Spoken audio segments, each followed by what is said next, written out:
biggest events in music in 2024.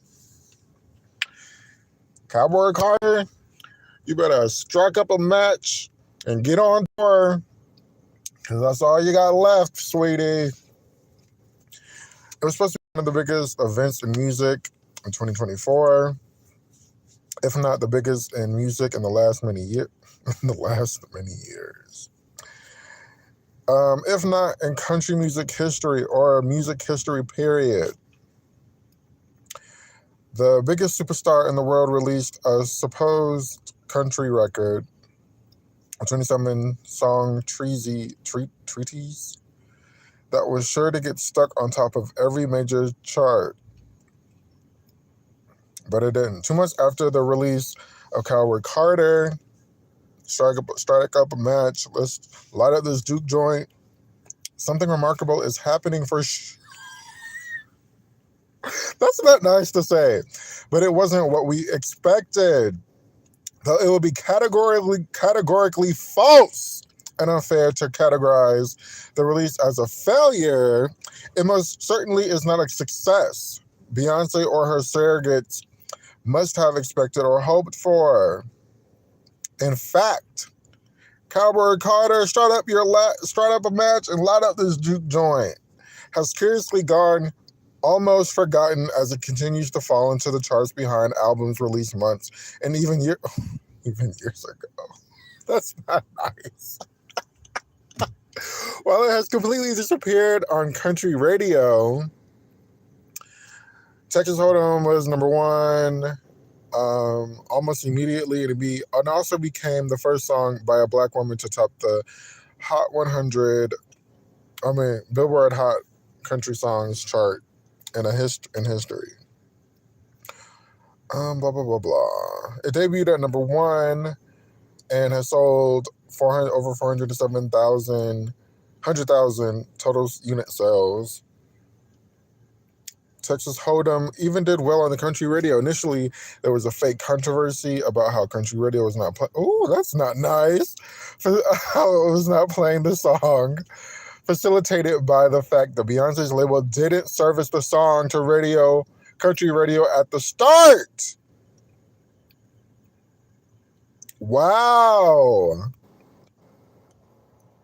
But did service it to pop and initially labeled this both Texas Hold'em and the other single, 16 Carriages, as pop, whatever, tracks instead of country. I thought Spotify did that. I remember Spotify did that, and everybody had a hissy fit about it, or the fans did. If anybody's talking about Cowboy Carter now, not even the media that was so breathless and behind it from the beginning. Sales have tapered off significantly, and the title has slid down the charts. Texas Hold'em has even disappeared completely from country radio due to the track not being promoted or supported on that format by Beyonce's label at all. Cowboy Carter has slipped into the top 10 on Billboard 200. We knew Taylor. Okay, this article I'm reading is from a month ago. It's May 20th. So yeah, it's about a month ago.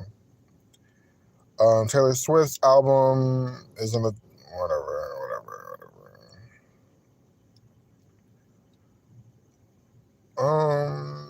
We're talking about all these other country artists that are doing well. These days, top albums are sticky at the top of the charts, or they fall after they're released. That's true. Often precipitously, the aforementioned albums, Morgan, Zach, Noah, and Taylor Swift, all show signs that stickiness. Cowboy Carter is showing signs of being a faller. I don't even know where Cowboy Carter is today. This was a month ago, so who knows where it is today. Taylor Swift's album sold more than 1.6 million, including 700,000 vinyls. 700,000 vinyls. Who knows if that's even true. Yeah, so basically, this article was saying, okay, this article I came across because someone was talking about Beyonce talking. Okay, wait, let's go back to this part. Also, at the same time, Beyonce struggles to maintain momentum. One of her collaborators on the Cowboy Carter Light Up Your Strike Up, Imagine Light Up Your Juke Joint, Light Up This Juke Joint album, Shabuzi, is soaring with his viral track, A Bar Song. It's currently sitting at number 4, and I think it's still in like the top 10 as of a month later. It's one of the songs of the summer. But the real issue for Cowboy Carter Strike Up a Match, Light Up This Juke Joint is that we've seen little or no follow-up through the release from Beyonce's camp whatsoever. There has been no significant visual media accompanying the release of the album aside from the lyric videos. Yeah, that's true. Texas Hold'em has fallen off completely off of their country radio. Anything else? I'm not reading all of this. So Beyonce responds, and she responded. Somebody said it was this article about from to the Hollywood Reporter. Somebody said that this response was. I mean, this was her response to basically that article or the charts or whatever, because she was talking about the charts. So let's talk about it. When you're breaking down barriers, she tells the Hollywood Reporter, not everyone is ready and open to change. But when I see Shabuzi dominating the charts and all the beautiful country singers soaring to new heights, inspiring the world, that's exactly what motivates me.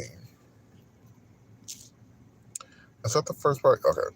The second part, shout out to Beehive in Brazil because they are on it always. Thank God for the translator.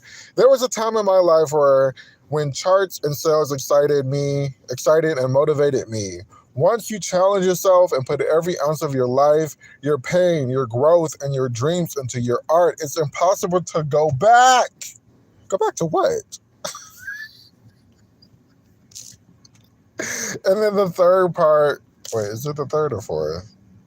Yeah, the third part, she says, I have the honor of introducing so many people to the roots of so many genres. I'm so thrilled that my fans have trusted me. Those trying to control the music industry are not happy with the idea of genre bending, especially from a nigger artist, and definitely not a mujer. So, is what part? I think this part that I was like, what? Your fans are so thrilled that you trusted you. Girl, we didn't even know you were making this shit. What do you mean?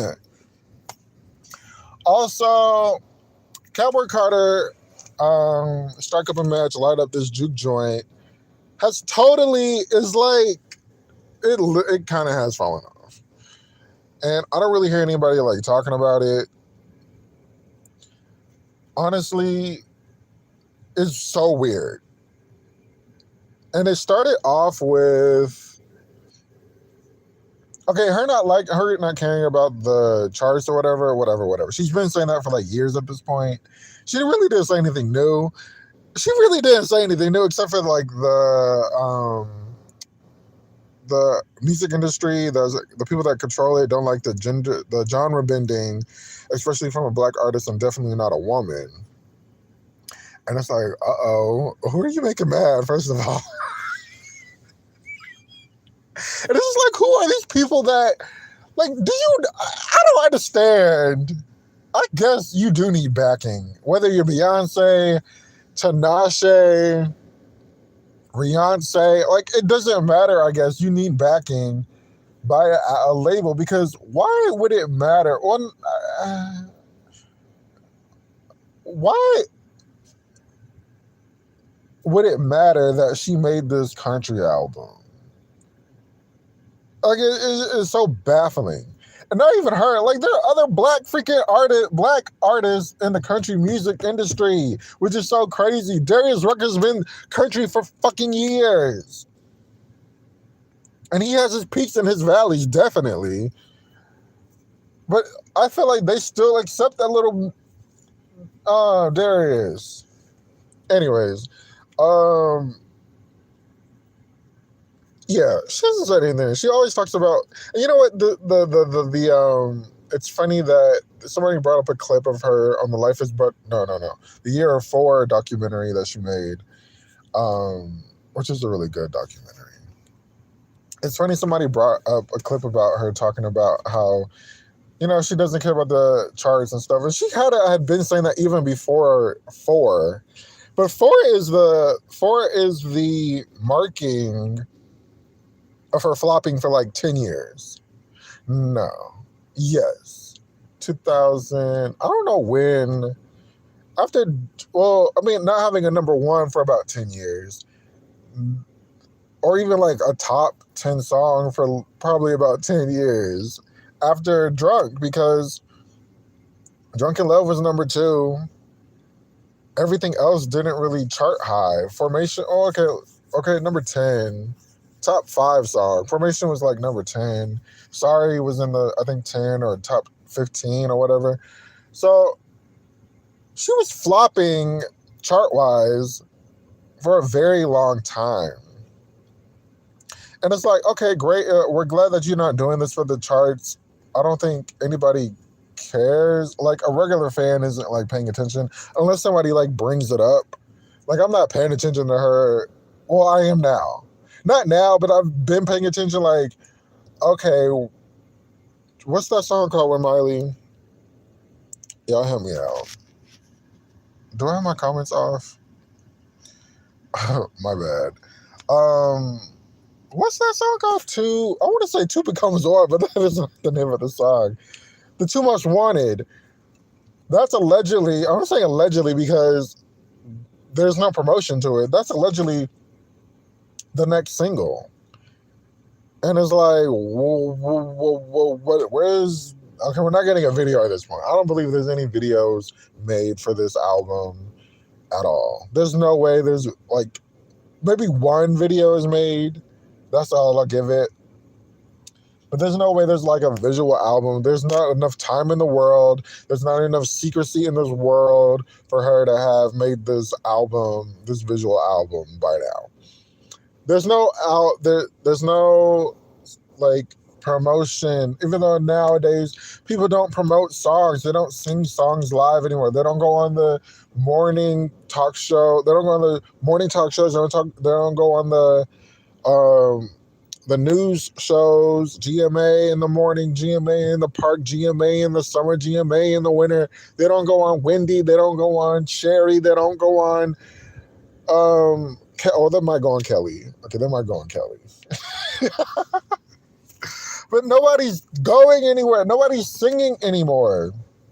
Except for on tour. They'll put it on Instagram, let you know there's an album out, let you know there's a new song out, and then they'll sing it on tour. You got to see it on tour. That would really suck about Break My Soul, because they're like, I love this song. Why isn't she out promoting? But anyways, nobody's promoting anymore. So I'm just like, I don't know how we're expecting, unless it gets some kind of viral moment on TikTok. Like, look, Two Most Wanted, top 5 at least. Number 1 at the least. I'm talking about Billboard. And sometimes the Billboard will translate to like the country or the song or the R&B charts. Levi Jeans, that's the number 1 hit song right there. If like there was some momentum, if there was some passion behind it.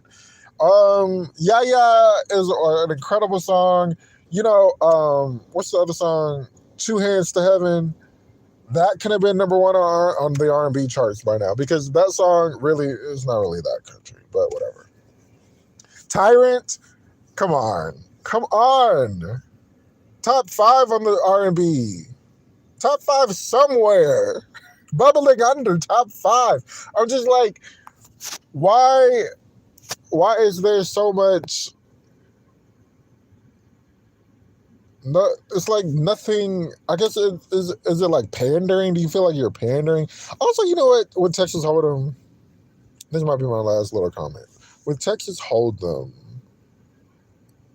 once it, well, knowing that it didn't, that the article said it didn't go, it wasn't pushed for country, it's pushed for pop. Knowing that, once it hit the country radio, it was kind of like slightly, is the word sympathetic, like a sympathy card, like, oh well, we gotta let this black girl with this black song on this white radio. Like, I don't know. Also, the Hollywood Reporter, she only talked like three things, and the Hollywood Reporter talked to Shabuzi, they talked to some other lady that worked on the album, and they were just like, we're so thankful and grateful to Beyonce for, this opportunity, which has really skyrocketed. But it's just like, okay, Beyonce, can't you have it both? Can't you have it both ways? Like, can't you have it good on the charts, good number ones, and also help the people that are struggling a little bit? Like, I guess that's what I want as a fan. Like, why isn't there momentum? I guess we're just gonna give it up, leave it alone, continue with these ridiculous rumors about a tour and announcement and coming soon and July 15th and June 13th, and every day it's a new nothing. That's where we are with Beyonce. At this point, like, if she's gonna be in her Prince bag and just release music with nothing behind it, just let us know. So I'm not wasting my vocal moments screaming at YouTube and screaming at you guys talking about, where is the promotion?